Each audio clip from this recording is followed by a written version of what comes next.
A liturgia dessa noite santa, chamada a mãe de todas as vigílias, é muito importante que a gente recorde o significado da palavra vigília. Significa estar presente, guardando, acompanhando.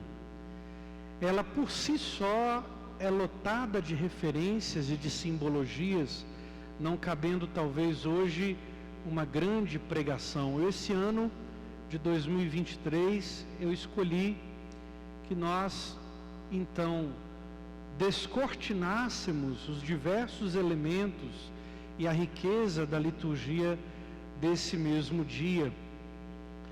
Tudo começa fora da igreja. Isso para recordar que a nossa igreja simbolicamente também é parte do túmulo escuro que guardou por algumas horas o corpo do Senhor. Do lado de fora, em vigília, começa a riqueza da criação do mundo. O fogo novo, a centelha de chama, do lado de fora da igreja, vai acender aquela que foi chamada a coluna luminosa. Essa grande vela, chamada Sírio Pascal, é acesa nesse fogo novo, abençoado, e ele também acende as velas de todos. Logo em seguida, é ela sozinha que entra no túmulo vazio para mostrar que a morte não foi mais forte, mas a luz do ressuscitado, como se ele fosse o próprio ressuscitado, vai começar a dissipar das trevas, aos poucos, ganhando a luz da vela de um por um, até que toda a igreja, no caso a nossa, qualquer igreja que está celebrando essa noite santa, se torne então iluminada. Canta-se, portanto, uma antiquíssima canção chamada Exultet, ou seja, exulte, ou seja, a alegria de todo o povo, porque o Senhor ressurgiu, o Senhor ressuscitou. Essa é a primeira parte desta liturgia da Vigília da Páscoa, pois é uma liturgia única.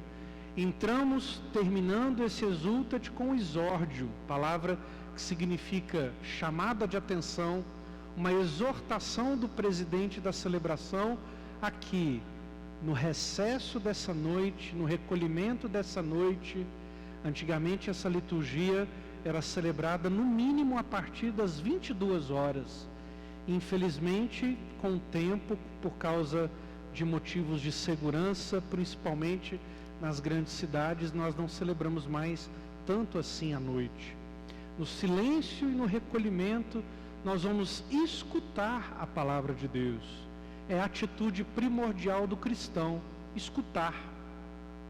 E graças à reforma do Concílio Vaticano II, que nós não podemos voltar atrás nunca mais, temos que ir para o terceiro, quarto, nós ouvimos as leituras da nossa própria língua, e então temos um grande resumo do mistério da salvação. Você se recorda qual foi a primeira leitura? Do livro do Gênesis, que vai falar sobre a criação.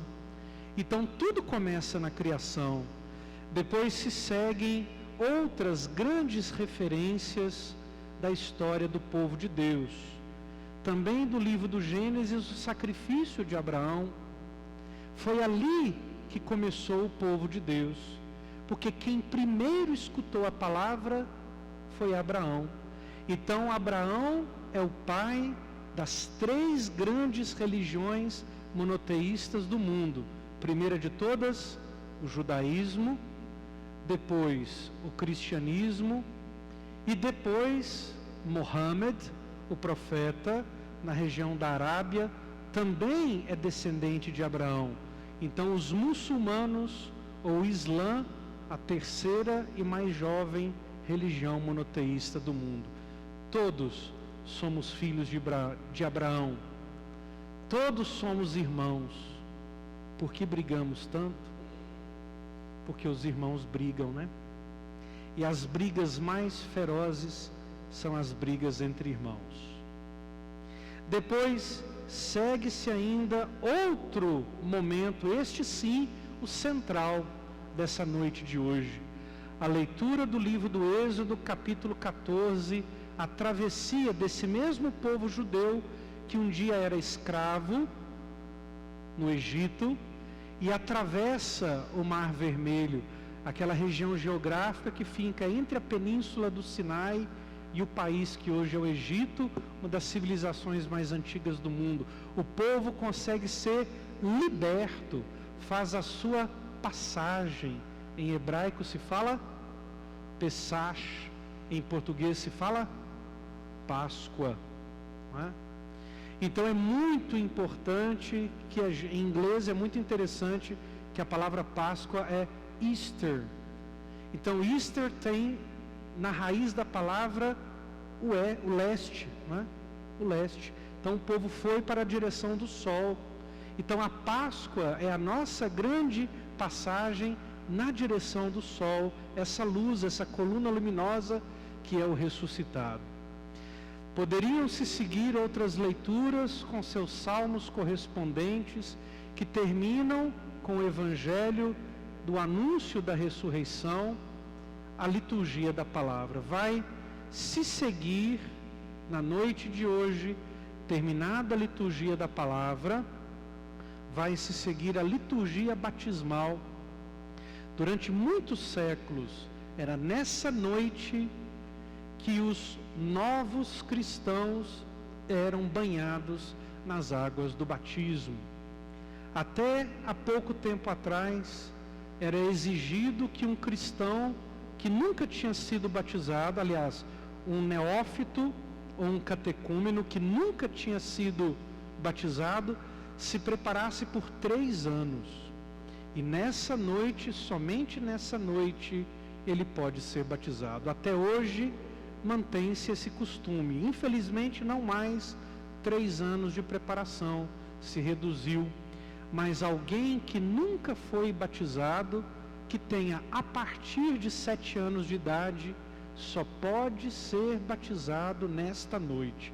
Então vale a catequese. Se você conhece alguém que não é batizado, mas quer conhecer Jesus, quer fazer parte dessa nossa comunidade, tem a partir de 7 anos, mas ou até adulto, tem que fazer uma preparação, e essa preparação vai conduzir essa pessoa até esta noite de hoje, aonde pela água que vai ser abençoada, essa pessoa vai receber o batismo. Essa noite, portanto, é a noite da renovação das nossas promessas do batismo, que todos os anos fazemos aos que participam dessa Santa Vigília. Nós vamos de novo pedir a Deus que renunciemos a tudo aquilo que é mal e ruim, e acreditando de novo na mesma profissão de fé, a gente renove o banho e vamos receber dessa água que vai ser abençoada uma nova aspersão, que então renova o nosso coração, porque atravessamos o deserto da quaresma e agora estamos refazendo o nosso batismo. Terminada a liturgia batismal, porque é festa, porque é Páscoa, vamos na direção da liturgia eucarística, porque o ressuscitado também foi o crucificado, e ele pediu: tomai todos e comei, tomai todos e bebei, e todas as vezes que comeres desse pão, todas as vezes que beberes deste cálice, vocês estão anunciando a minha morte e proclamando a minha ressurreição até que eu venha. Então nós estamos nesse período de tempo, da criação até Jesus, de Jesus até sua segunda vinda, estamos aqui todos os anos proclamando a sua volta até que um dia ele volta. Tem gente que está querendo que ele volte depressa. Eu não estou com pressa, não sei se alguém está, não é? Porque o tempo é dele, o tempo não é nosso, não é? E termino, portanto, destacando apenas um versículo para não alongar. Essa nossa noite já é longa, esta celebração já é suficientemente longa, mas destacando no capítulo 28 do Evangelho de Mateus, um versículo, e destacando as grandes personagens da ressurreição. tanto nos evangelhos sinóticos, Mateus, Marcos e Lucas, quanto amanhã, na missa da manhã, no evangelho de João, as mulheres. Vocês foram as primeiras testemunhas da ressurreição. Os apóstolos sumiram todos. Quem foi de madrugada olhar o túmulo? Foram as mulheres. Maria Madalena e a outra Maria, aqui no texto de Mateus. Por quê? Porque a primeira palavra da ressurreição é cuidado. A nossa paróquia é do cura. O cura, além de ser a palavra vigário em espanhol e cuidado em latim, significa padre, é o nosso padroeiro. Então somos uma paróquia que é preciso cuidar. Esse verbo tem que ser o verbo que nos acompanha, que nos identifica. Mesmo o Senhor morto, elas foram cuidar do corpo do Senhor. Mesmo no seu coração inundado pela tristeza, pelo luto, pela dor, foram cuidar do corpo. Não é isso que fazem as nossas mães? Não é isso que fazem as nossas esposas? Sistematicamente, doidinhas, sempre ajeitando uma coisa que está fora do lugar, sempre colocando de novo aquilo que saiu, sempre limpando, sempre enfeitando, sempre cuidando. E nós, pobres homens, como somos bobos e como somos pobres. Se não fossem as mulheres, nós morreríamos à míngua lá por volta de 40 anos de idade, não é? Ou não? Com certeza. Que é aquela alternativa, né? Sim ou com certeza? Com certeza, não é? Com certeza. Elas, as primeiras testemunhas da ressurreição. No trecho de Mateus é muito interessante porque é um anjo que tira a pedra e o anjo senta em cima da pedra, dizendo assim: do céu agora chega, não tem pedra mais.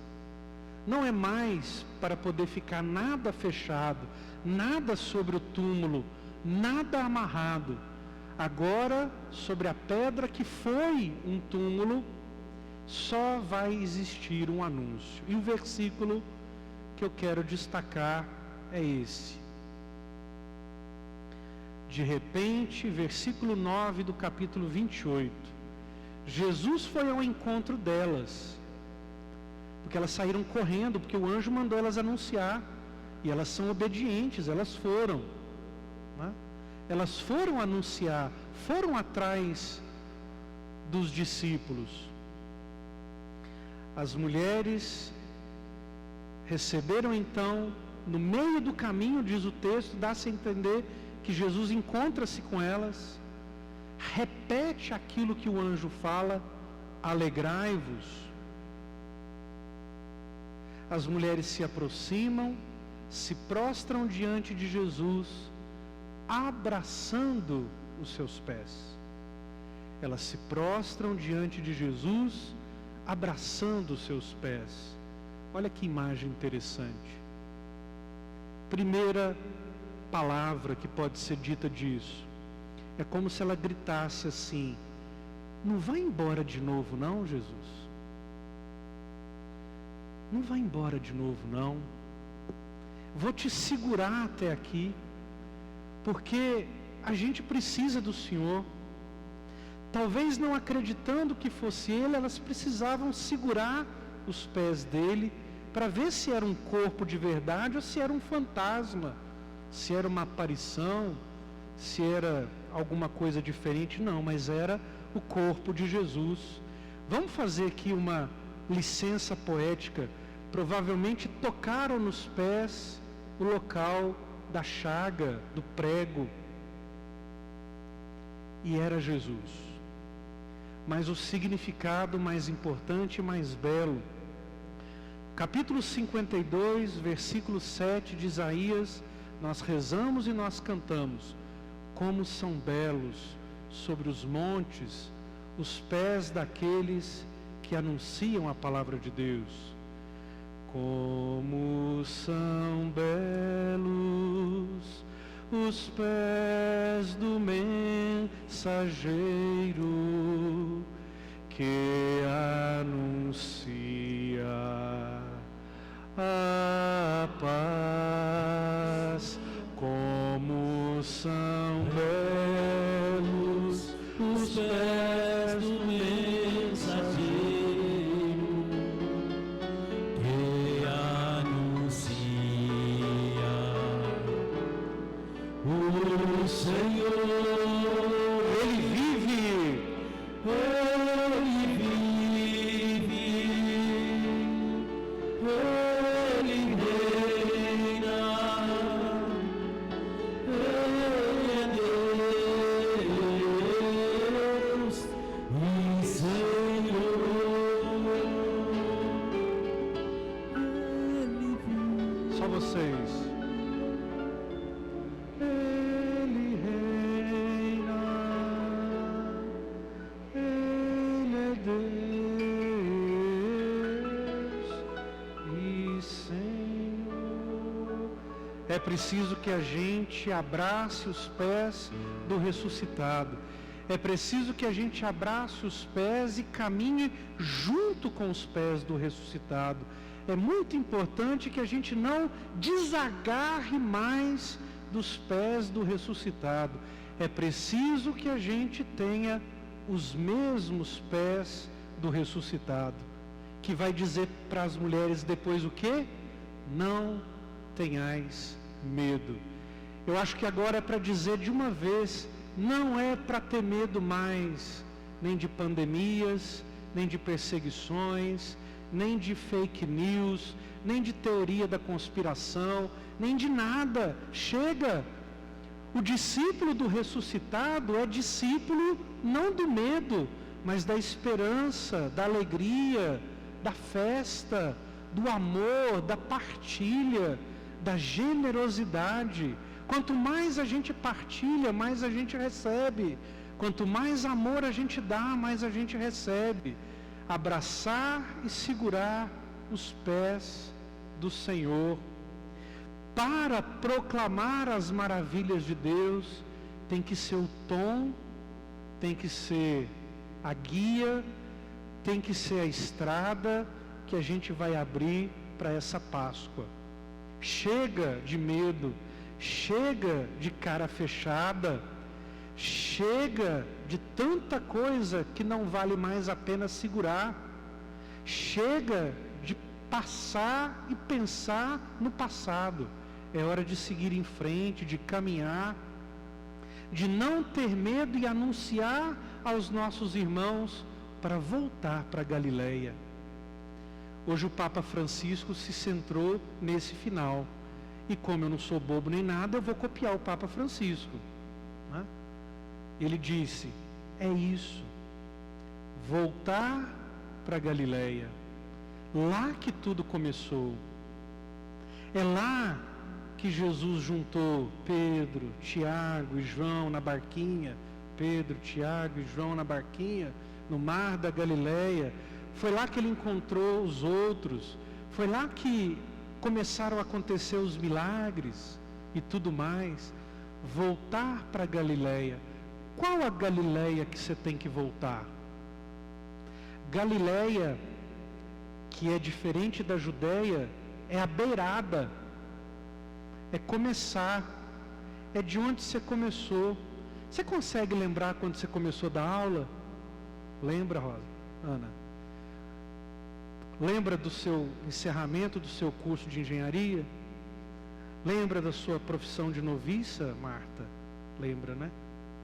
É hora de lembrar das nossas Galileias, onde tudo começou. É de lá, é do primeiro amor, é de onde a gente veio. Todo mundo aqui, com certeza, era mais pobre do que é hoje. Todo mundo, com certeza, era diferente. Todo mundo, com certeza, tinha mais saúde, né? Mas hoje tem menos. Mas não por isso o caminho que foi feito não foi belo, porque essa é o sol e o horizonte que nos segue. Começar, continuar e terminar. Tudo à luz do ressuscitado. Abrir horizontes de esperança. Voltar para Galileia. Lá eles me verão. É lá que os discípulos reconheceram Jesus. Não tem mais Jerusalém, não tem mais Pilatos, não tem mais Anás, não tem mais Caifás, não tem mais o centro do poder. Sobrou a periferia, sobrou as beiradas, sobrou o lugar onde a gente tem facilidade para entender as coisas, onde tudo é mais simples, onde não tem muita coisa para a gente poder segurar. E quanto mais coisa a gente tem para segurar, não é?